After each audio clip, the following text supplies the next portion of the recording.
Taneth gumitini gice manto, taneth gumitini gice manto, taneth gumitini gice. There are different kinds of smudge used by native people. The most used of all is buffalo sage, or often called also white sage, that we have in wands, and we also have it in bags. You have an example here of the end of a branch of sage, white sage, buffalo sage, that has been dried. This has a very pungent smell. It's very strong. It makes a lot of smoke.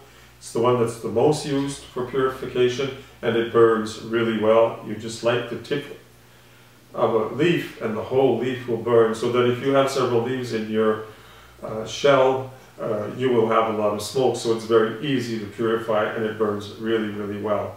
This is the most used of all the sages. And sage is a very masculine plant and is the strongest purifier. I use prairie sage, which here we see a wand of. I will actually undo the wand and take the leaves off the branches, and with those I will take them, I put them in my bag, my medicine pouch for the sage, and then I just gather the herbs together and push them into a little ball, and then all I have to do is light this little ball. Usually I'll light it directly in my shell and the whole little ball will burn like this.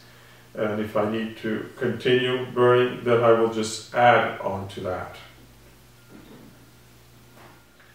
And we have another kind of sage, which is called desert sage or desert herb. It's actually in the family of the Artemisias.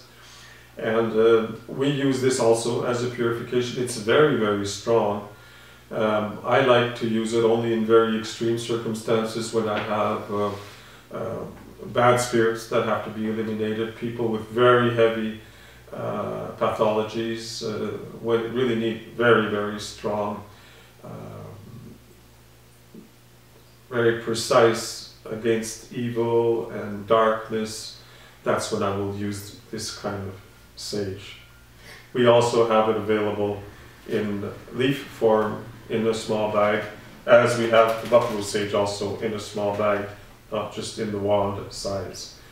And finally, there's another kind of sage, also in the Artemisia families, which you know as mugwort. And mugwort is mostly used in North America as the fresh leaves in the pillow for those that are working on their dreams. And it's also used extensively as a tea, medicinal tea. In Europe, this is what they would use. The old Celtic, Druidic, the Druids over there, this is the herb that they would use to smudge and purify.